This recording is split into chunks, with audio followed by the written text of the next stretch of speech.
화학의 새로운 세계관을 형성하다. 화학 강사 엄정인입니다. 반갑습니다.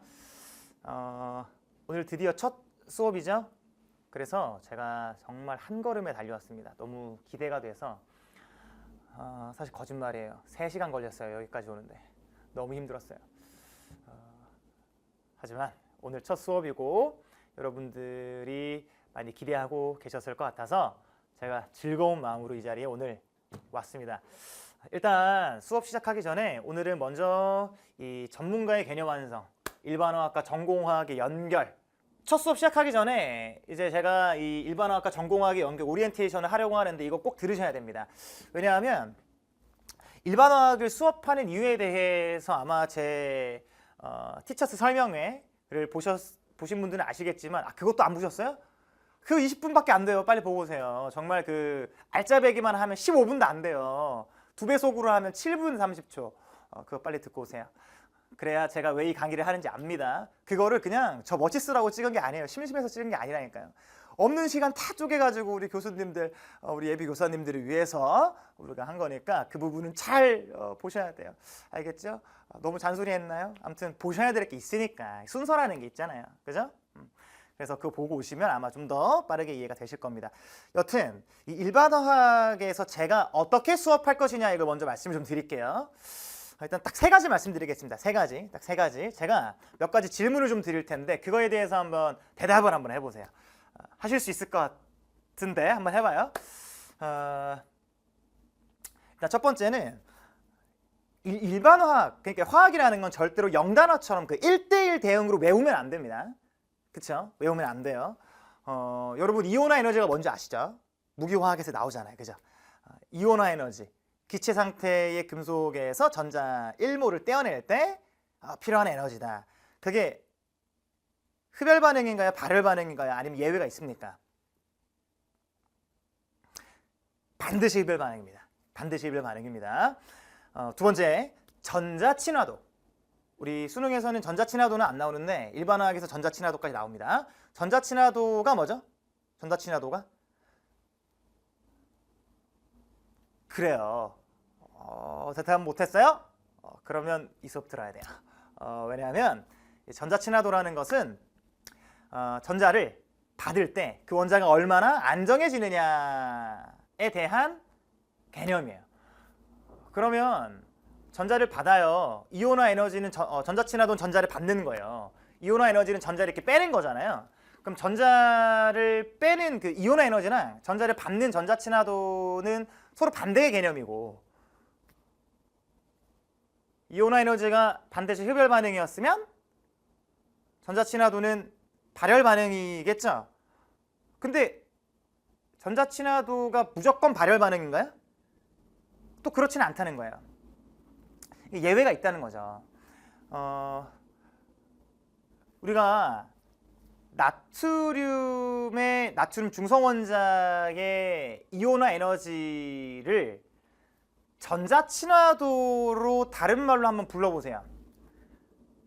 나트륨 어떤 금속, 나트륨 기체의 나트륨의 이온화 에너지는 나트륨에서 전자 하나를 뺄 때 필요한 에너지입니다. 그러면 이온화 에너지랑 전자 친화도랑 반대잖아요. 그러면 그 반응식을 썼을 때 그거의 역수가 전자 친화도인가요?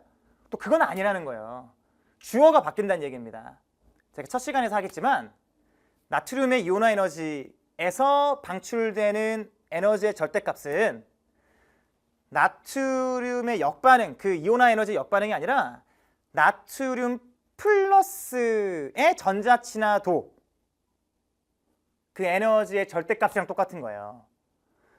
이걸 1대1로 암기를 해버리잖아요. 그런 문제에서 중요한 포인트를 놓치게 돼 있어요. 막 영단어처럼 암기하면 안 된다는 거죠. 이게 제가 첫 번째로 말씀드리고 싶었던 거고, 그 1대1 대응으로 우리가 암기를 해버리면 나중에 학교에서 여러분들께서 예비교사 분들이신데 이제 곧 교사가 되실 거잖아요. 학교에서 학생들을 가르칠 때 우리가 그렇게 공부했기 때문에 학생들한테도 납득이 되지 못하고 학생들도 어쩔 수 없이 1대1 대응을 시켜서 화학을 영단어처럼 외우게 돼요. 그러면 아이들의 사고력이 증진되지가 않게 되죠. 그 부분을 염두에 주시고 일반화 공부하셔야 되는 거고, 제 수업에서는 아마 그 그러한 1대1 대응이 되면 안 되는 것들에 대해서 계속 설명을 드릴 거예요. 그게 첫 번째로 말씀드릴 내용이고요. 이제 두 번째는 뭐냐면 제가 여쭤볼게요. 계속 이온화 에너지 얘기하는데 우리 이주기에서 이온화 에너지의 그 주저앉음 구간이 있잖아요. 그게 어떻게 되죠? 일단 리튬이 있고요. 그리고 베릴륨이 있고요. 그 다음에 붕소가 딱 가라앉죠. 그죠? 붕소가 요 리튬과 베릴륨 사이에 딱 들어오게 됩니다. 이온화 에너지가. 정확하게 중간은 아니지만. 그럼 리튬, 그리고 베릴륨, 붕소, 탄소, 질소에서 이제 산소로 넘어갈 때 그때도 한번 주저앉죠. 그 다음에 플로린, 네온 이렇게 되는데 우리 주저앉음 구간을 얘기했을 때 족 번호로 얘기해야 되는 게 맞겠죠. 첫 번째 주저앉음 구간은 2족에서 13족 넘어갈 때다. 그 이유가 뭡니까? 그렇죠. 우리가 s오비탈의 전자를 채우다가 이제 에너지 준위가 좀 더 높은 p오비탈의 전자를 채우는 상황이 되기 때문에 에너지 준위가 더 높은 p오비탈의 전자를 채우면서 이온 에너지는 작아진다. 이렇게 알고 있고 정확해요. 그 다음 질소에서 산소로 넘어갈 때 한번 또 주저앉아 버리죠. 그 이유가 뭐죠? 그쵸. 질소에서 산소 15족에서 16족으로 넘어갈 때 짝지은 전자가 생기면서 전자 간의 그 반발력 때문에 전자를 더 잘 내어준다. 그러니까 이온화 에너지가 작아진다 이렇게 얘기를 하고 있잖아요. 근데 그런 생각 안 해보셨어요? 여러분 지금 빨리 공책에다가 붕소, 리튬, 붕소, 베릴륨의 전자 배치를 한번 써보세요. 리튬, 붕소, 베릴륨의 전자 배치를 한번 써보시면 리튬은 1s2, 2s1 이렇게 됩니다. 베릴륨은요 1s2, 2s2 이렇게 돼버려요. 그럼 생각해 보세요. 우리 리튬은 이온 에너지가 여기고 베릴륨은 이온 에너지가 얘보다 크죠. 그쵸? 요거 기억하시죠? 여기는 ES1이에요. 여긴 ES2 이렇게고. 그러면 얘가 짝지은 전자 아니에요? ES2? 근데 아까 15족에서 16족 갈 때 왜 주저앉았다 그랬죠? 짝지은 전자가 생기면서 주저앉았다고 했잖아요. 그러면 리튬, 베릴륨 사이에서도 주저앉아야 되는 거 아닌가 이런 생각 안 해보셨냐고요. 이게 나중에 꼬리에 꼬리를 문다니까요, 여러분. 리튬에서 베릴륨 넘어갈 때도 15족에서 16족 넘어갈 때랑 똑같이 우리 전자가 짝지어지면서 주저앉을 수 있는 거잖아요. 화학은요, 뭔가 이렇게 논리적으로 생각을 했을 때 이걸 거야 라고 생각을 해도요, 물리수학처럼 그게 정답이 될 수 없는 경우가 꽤 있어요. 왜냐하면 우리는 실험적인 결과를 가지고 소위 말해서 그 결과에 때려 맞추는 개념을 추가적으로 더 넣기 때문인 거죠. 그러니까 뭔가 이 논리적으로 이거라서 이걸 거야 라고 얘기를 해도 실험 결과는 이렇게 되는 거예요. 그러면 여기에 맞추기 위해서 어떤 개념을 넣어야 되는 거잖아요. 그러려면 뭐가 있어야 되죠? 중간에? 기준이 있어야 됩니다. 기준. 제가 그 기준에 대해서 알려드릴 거예요. 그게 되지 않으면 아까 앞서 말씀드렸던 것처럼 1대1 대응을 시키는 영단어처럼 암기가 돼버리고 논리적인 접근이 안 돼요. 납득이 안 된다는 거죠. 여러분 자체가. 납득이 되지 않으면 아마 나중에 그게 오개념이 돼서 꼬리에 꼬리를 물고 문제가 안 풀립니다. 마지막 세 번째, 제가 이 수업에서 여러분들한테 드릴 수 있는 것, 여러분들이 가져가셔야 하는 것, 그것은 뭐냐면 계속 무기화학 좀 얘기해 볼게요. 우리 그 이주기에서 붕소, 탄소, 질소, 동핵 이원자 분자의 분자 오비탈을 그릴 수 있죠. ES부터 한번 해볼게요. 시그마 ES, 시그마 ES 스타, 시그마 EP, 파이 EP 두 개 있죠, 그죠? 그 다음 파이 EP 스타, 시그마 EP 스타 이렇게 우리가 얘기하지 않나요? 그죠? 근데 우리가 SP 믹싱이라고 해서 붕소, 탄소, 질소까지는 시그마 EP랑 파이 EP랑 원래 시그마 EP가 여기 있고 파이 EP가 여기 있어야 되는데 얘가 역전돼 버리죠. 그리고 나서 산소, 질소, 플로린, O2, N2, F2 이 동핵 이원자 분자에서는 다시 정상적으로 돌아옵니다. 그 이유가 뭐예요? 무기화학을 한 번이라도 공부하셨으면 아마 그 이유가 시그마 ES 스타랑 시그마 EP의 간격이 좁아서 그렇다라고 얘기하실 거예요. 맞죠?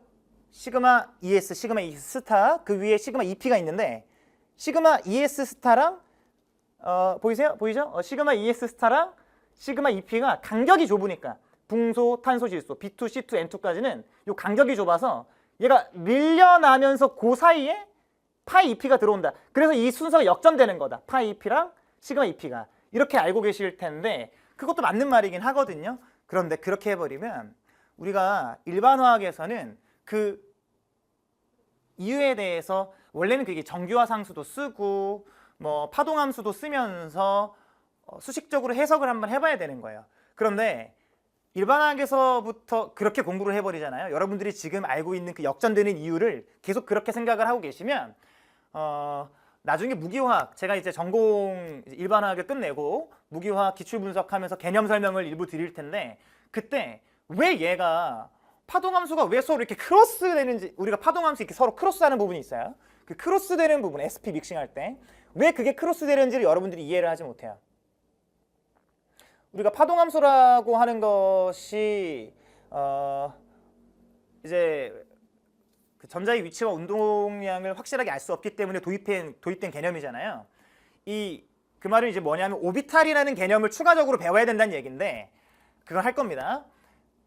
이 오비탈이라는 이 개념을 도입을 해서 아까 말씀드렸던 시그마 EP 그리고 파이 EP의 역전 관계를 해석을 해봐야 돼요. 오비탈이라는 개념이 도입되면 무기화학으로 넘어가서 파동함수를 거기다 적용하는 건 일도 아니에요. 실제로 그림을 그려보고 왜 그런지에 대한 이유를 정확하게 아셔야 되는 거. 이게 이제 일반화학에서 제가 여러분들께 드릴 내용입니다.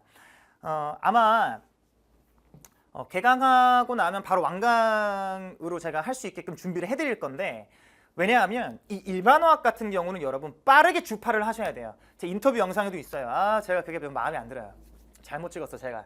막 얼어 있어요 이렇게 얼어 있어요. 근데 그렇지 않죠? 지금은 다시 찍고 싶어요. 아무튼 이 농담이고. 여튼 우리 일반화학은요 빠르게 주파를 하셔서 그 다음에 바로 전공화 기출 문제로 넘어오십시오. 그래야 여러분들의 빈 공간이 메워지게 돼요. 제가 이 수업을 하는 건 제 그 티처스 설명회 듣고 오셨나요?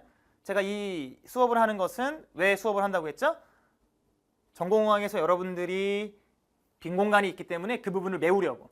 그 부분을 메워야 납득이 되고 논리적인 접근이 가능하면서 1대1 대응 매칭이 안 돼요. 납득이 되고 논리적으로 이어갈 수 있으니까. 영단어 암기하는 것처럼 공부가 더 이상 필요 없게 된다는 거예요. 제가 말씀드리는 요 쉬운 화학이라는 게 바로 이런 거거든요. 하실 수 있을 거라고 봅니다. 다시 한번 정리해드리면 제가 이 수업을 하는 이유는 3가지입니다. 첫 번째는 제가 모든 부분에서 여러분들이 이건 1대1 대응시키면 안 된다라고 말씀을 드릴 거고요. 방금처럼 질문을 드리면 여러분들이 거기서 이제 해석을 해보시고 생각을 해보시길 바랍니다.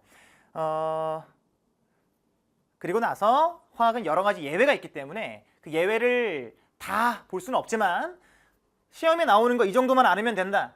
그리고 이 예외를 해석하기 위한 기준이 무엇이냐, 우리가 어떤 현상을 해석하기 위한 기준이 무엇이냐, 이거를 제가 여러분들에게 알려드릴 겁니다. 그래서 그 기준을 말씀드리고 마지막으로는 단순히 뭐 그 두 개의 이 사이가 좁아서 뭐 역전된 이게 아니라 일반화학과 전공화학의 읽어보세요. 연결이에요. 연결. 매듭이죠. 매듭 짓는 거. 무기화학, 물리화학, 분석화학에서 필요한 여러 가지 심화 개념을 쉽게 하기 위해서 일반화학에서 할 수 있는 기본적인 논리적 접근을 여러분들께 시켜드릴 거예요. 그렇게 되면 아까 말씀드렸던 것처럼 파동함수, 뭐 크로스, 뭐 pH, 뭐 배위화학, 뭐 파동함수에 대한 어떤 물리적인 접근 이런 것들이 전혀 어렵지가 않고 정말 논리적인 납득이 되면 그제 가서 외울 수 있을 거예요. 그거 시험장 가서 정확하게 인출하시길 바랍니다. 제 수업을 들으시는 모든 분들이 이 정도는 너무 쉬운데 하면서 들으실 수 있거든요. 근데 중간중간에 깜짝깜짝 놀랄 거예요. 나 이거 몰랐네. 야, 이거 학생이 나한테 질문했으면 대답 어떻게 했지? 뭐 이런 것들이 있으실 겁니다. 참 제가 이 수업을 생각해낸 게 저한테 정말 대견스러워요. 죄송합니다. 아무튼 그렇게 해서 제가 이 수업을 하겠다는 거 말씀을 좀 드리겠습니다. 그러면 오리엔테이션 보셨으니까 바로 파트 1으로 바로 넘어오십시오. 잠깐 쉬었다가 바로 넘어오시면 됩니다. 감사합니다.